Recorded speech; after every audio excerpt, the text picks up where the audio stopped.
ನಮಸ್ಕಾರ. ಪ್ರಜಾರಾಜ್ಯ ಕನ್ನಡ ನ್ಯೂಸ್ಗೆ ಸ್ವಾಗತ. ಆಗಿರುತ್ತೆ, ತಪ್ಪಾಗಿದಾವೆ. ಇಲ್ಲಿ ಈಗ ಅವರು ಕುಂಭಮೇಳದ ಅದಕ್ಕೆ ಕಂಪೇರ್ ಮಾಡಬಾರ್ದು. ಅಂದ್ರೆ ಕುಂಭಮೇಳದಲ್ಲಿ ಸತ್ತಿದ್ದಾರೆ, ಇಲ್ಲೂ ಸಾಯ್ಲಿ ಅಂತನಾ? ಏನ್ ಹೇಳಿಕೆಗೆ ಏನಾದ್ರು ಬೇಡವಾ?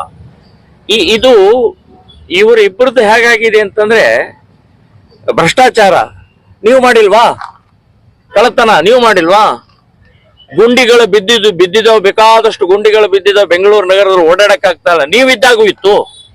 ಅಂದ್ರೆ ಅವ್ರಿದ್ದಾಗ ಇತ್ತು, ಅದನ್ನ ಸುಧಾರಿಸ್ಬೇಕು, ನಾವು ಸರಿಯಾಗಬೇಕು ಅಂತಲ್ಲ. ಇಬ್ರು ಕೆಸರಾಟ ಮಾಡೋದು, ಕೆಸರು ಅವ್ರು ಎಸೆದು ಇವರು ಕೆಸರು ಎಸೆದು, ಇದು ನಿಮಗೆ ಶೋಭೆ ತರುವಂತದ್ದಲ್ಲ ಸಿದ್ದರಾಮಯ್ಯನವರೇ. ಅಲ್ಲೇ ಆಯ್ತು.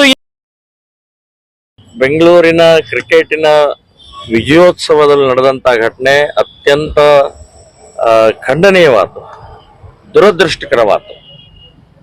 ಅಮಾಯಕರು ಪಾಪ ಉತ್ಸಾಹದಿಂದ ಒಂದು ಒಳ್ಳೆ ವಿಜಯೋತ್ಸವ ಆನಂದದ ವ್ಯಕ್ತಪಡಿಸುವಂತ ಸಂದರ್ಭದಲ್ಲಿ ನಡೆದಂತ ಘಟನೆ ಇದು ಬಹಳ ದುಃಖದಾಯಕವಾದ ನೋವಿನ ಸಂಗತಿ. ನಾನು ಶ್ರೀರಾಮ್ ಸೇನೆ ಸಂಘಟನೆಯಿಂದ ಅವರಿಗೆ ಶ್ರದ್ಧಾಂಜಲಿಯನ್ನ ನಾನು ಹೇಳ್ತಾ ಇದ್ದೀನಿ. ಇನ್ನು ಈ ರಾಜಕಾರಣಿಗಳ ಮೇಲಾಟ, ಪರಸ್ಪರ ಹೇಳುವಂತಹದ್ದು ಪ್ರಕ್ರಿಯೆ ಈ ಸಂದರ್ಭದಲ್ಲಿ ಆಗಬಾರ್ದು. ಆಗಿರುತ್ತೆ, ತಪ್ಪಾಗಿದಾವೆ. ಇಲ್ಲಿ ಈಗ ಅವರು ಕುಂಭಮೇಳದ ಅದಕ್ಕೆ ಕಂಪೇರ್ ಮಾಡಬಾರ್ದು. ಅಂದ್ರೆ ಕುಂಭಮೇಳದಲ್ಲಿ ಸತ್ತಿದ್ದಾರೆ, ಇಲ್ಲೂ ಸಾಯ್ಲಿ ಅಂತನಾ? ಏನ್ ಹೇಳಿಕೆಗೆ ಏನಾದ್ರು ಬೇಡವಾ? ಇದು ಇವರಿಬ್ಬರದ್ದು ಹೇಗಾಗಿದೆ ಅಂತಂದ್ರೆ, ಭ್ರಷ್ಟಾಚಾರ ನೀವು ಮಾಡಿಲ್ವಾ, ಕಳ್ಳತನ ನೀವು ಮಾಡಿಲ್ವಾ, ಗುಂಡಿಗಳು ಬಿದ್ದಿದ್ದಾವ್, ಬೇಕಾದಷ್ಟು ಗುಂಡಿಗಳು ಬಿದ್ದಿದ್ದಾವ್, ಬೆಂಗಳೂರು ನಗರದಲ್ಲಿ ಓಡಾಡಕ್ ಆಗ್ತಾ ಇಲ್ಲ, ನೀವಿದ್ದಾಗೂ ಇತ್ತು. ಅಂದ್ರೆ ಅವ್ರಿದ್ದಾಗ ಇತ್ತು, ಅದನ್ನ ಸುಧಾರಿಸ್ಬೇಕು, ನಾವು ಸರಿಯಾಗಬೇಕು ಅಂತಲ್ಲ. ಇಬ್ರು ಕೆಸರಾಟ ಮಾಡೋದು, ಕೆಸರು ಅವ್ರು ಎಸೆದು ಇವರು ಕೆಸರು ಎಸೆದು, ಇದು ನಿಮಗೆ ಶೋಭೆ ತರುವಂತದ್ದಲ್ಲ ಸಿದ್ದರಾಮಯ್ಯನವರೇ. ಅಲ್ಲೇ ಆಯ್ತು, ಇಲ್ಲೂ ಆಗಿದೆ ಅಂತ ಅನ್ನುವಂಥದ್ದು ಸರಿಯಲ್ಲ. ವಿರೋಧ ಪಕ್ಷದವ್ರು ಏನ್ ಹೇಳ್ತಾರೆ ಅದನ್ನ ಸ್ವೀಕಾರ ಮಾಡಿಕೊಂಡು ಇಡೀ ಜನರ ಒಂದು ಕ್ಷಮೆ ಕೇಳಬೇಕು. ಹೌದು, ಆಗಿದೆ ತಪ್ಪು. ಆತುರದಲ್ಲಿ ನಾವು ಸರಿಯಾದ ವ್ಯವಸ್ಥೆ ಮಾಡದೆ ವಿಜಯೋತ್ಸವ ಮಾಡಕ್ ಹೊರಟಿದೀವಿ. ನೀವು ತಪ್ಪು ಒಪ್ಕೊಂಡ್ರೆ ಏನ್ ಬಹಳ ದೊಡ್ಡ ಅಪರಾಧ ಆಗುದಿಲ್ಲ. ಅದು ಬಿಟ್ಟು ಅಲ್ಲೇ ಆಗಿದೆ, ಇಲ್ಲೇ ಆಗಿದೆ, ತುಳಿತದಲ್ಲಾಗಿದೆ, ಅಲ್ಲೂ ಸತ್ತಿದ್ದಾರೆ, ಇಲ್ಲೂ ಸತ್ರ ಏನ್ ಬಹಳ ದೊಡ್ಡ ಮಹಾ ಅಂತನ್ನುವಂಥದ್ದು ಭಾವನೆ ಇದೆಯಲ್ಲ, ಇದು ಸರಿಯಲ್ಲ. ನಾನು ಇಬ್ಬರೂ ರಾಜಕಾರಣಿಗಳಿಗೆ ಹೇಳ್ತಾನೆ, ವಿರೋಧ ಪಕ್ಷದವ್ರಿಗೂ ಹೇಳ್ತಾ ಇದ್ದೀನಿ ಮತ್ತು ಕಾಂಗ್ರೆಸ್ನವ್ರಿಗೂ ಹೇಳ್ತಾ ಇದ್ದೀನಿ, ನೀವು ಪರಸ್ಪರ ಈ ಸಂದರ್ಭದಲ್ಲಿ ಅಲ್ಲಿ ಆದಂತ ಘಟನೆಗೆ ದುಃಖ ವ್ಯಕ್ತಿ ಬಾಯಿ ಮುಚ್ಕೊಂಡಿರ್ಬೇಕಷ್ಟೇ. ಇನ್ನು ಮುಂದಿನ ತನಿಖೆ ಏನಿದೆ ಅದನ್ನ ಸರ್ಕಾರ ಈಗಾಗಲೇ ಡಿಕ್ಲೇರ್ ಮಾಡಿದ್ದಾರೆ ಅಂತ ಅನ್ನುವಂಥದ್ದು ಹೇಳ್ತೀನಿ.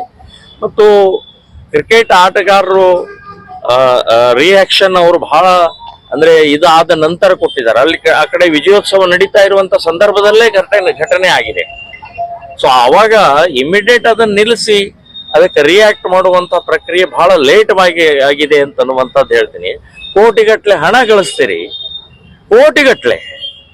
ಇವತ್ತು ಕ್ರಿಕೆಟ್ ಪ್ಲೇಯರ್ಸ್ ಇರ್ಬೋದು, ಅದಕ್ಕೆ ಸಂಬಂಧಪಟ್ಟಂತ ಕಮಿಟಿಗಳಿರ್ಬೋದು, ಸಾವಿರಾರು ಕೋಟಿ ನೀವು ಗಳಿಸ್ತೀರಿ.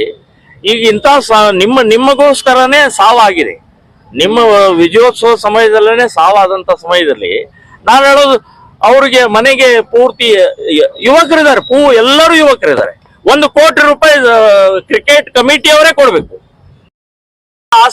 ಆಸ್ತಿವಂತರಿದ್ದೀರಿ, ನಿಮಗೋಸ್ಕರನೇ ಇವತ್ತು ಇಷ್ಟು ಲಕ್ಷಾಂತರ ನಿಮ್ಮ ಅಭಿಮಾನಿಗಳು ಬರ್ತಾರೆ, ನಿಮಗೋಸ್ಕರ ಬಂದಿದ್ದಾರೆ, ನಿಮಗೋಸ್ಕರ ಸತ್ತಿದ್ದಾರೆ. ನೀವು 5 ಲಕ್ಷ 10 ಲಕ್ಷ ಏನೋ ಒಂದು ದೊಡ್ಡ ಉಪಕಾರ ಮಾಡ್ದಂಗೆ ಮಾಡಕ್ ಹೋಗ್ಬೇಡಿ. ಕೊಡಿ ಅವ್ರಿಗೆ ಮನೆ ಪೂರ್ತಿ ನಿರ್ವಹಣೆ ಆಗೋ ಹಾಗೆ ಕೊಡಿ ಅಂತ ನಾವು ಅಂತ ಹೇಳಿ 1 ಕೋಟಿ ಕೊಡಿ. ಏನು ಮುಲಾಜಿಲ್ದ ಕೊಡ್ಬೇಕು ಅಂತ ಅನ್ನುವಂಥದ್ದು ನಾನು ಹೇಳ್ತಾ ಇದ್ದೀನಿ. ನೀವು ಲೂಟಿ ಹೊಡಿತಾ ಇದ್ದೀರಿ, ಕ್ರಿಕೆಟ್ ಹೆಸರಿನಲ್ಲಿ ಬೇಕಾದಷ್ಟು ಲೂಟಿ ಹೊಡಿತಾ ಇದ್ದೀರಿ.